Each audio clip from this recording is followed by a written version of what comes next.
તો મોરબીથી મહત્વપૂર્ણ સમાચાર સામે આવી રહ્યા છે। જે રાજકોટ અગ્નિકાંડ બાદ મોરબીનું તંત્ર પણ હરકતમાં આવ્યું છે, ત્યારે રાજકોટ અગ્નિકાંડ બાદ મોરબીનું તંત્ર પણ આવ્યું હરકતમાં કે જ્યાં કલેક્ટરના આદેશ બાદ ગેમ ઝોન બંધ કરવામાં આવ્યા, ત્યારે તંત્ર અને પાલિકાની ટીમે તાત્કાલિક ગેમ ઝોન બંધ કરાવ્યા। ત્યારે થ્રિલ ચીલ યોગાટા લેવલ અપ નામના ગેમ ઝોન બંધ કરવામાં આવ્યા કે જ્યાં ગઈકાલે રાજકોટમાં જે ટીઆરપી ગેમ ઝોન આવેલો છે, ટીઆરપી ગેમ ઝોનમાં ભીષણ આગ લાગવાની ઘટના બની હતી।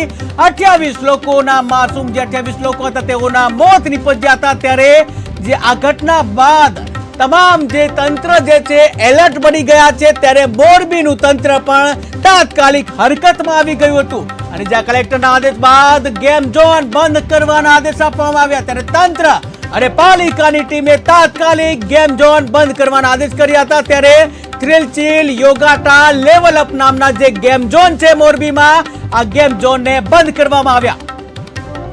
રાજકોટમાં જે આજે દુર્ઘટના ઘટી ગઈ છે, ઘણા બધા મૃત્યુ થઈ ગયા છે, એના અનુસંધાને મોરબી નગરપાલિકા દ્વારા આજે બધી જગ્યાએ સ્થળ વિઝિટ કરવામાં આવે છે અને જ્યાં પણ ગેમ ઝોન ચાલુ છે એ બંધ કરાવીએ છીએ। લગભગ તો બંધ થઈ ગયેલા છે, પણ તો પણ આપણે સ્થળ વિઝિટ કરી અને ચેકિંગ ચાલુ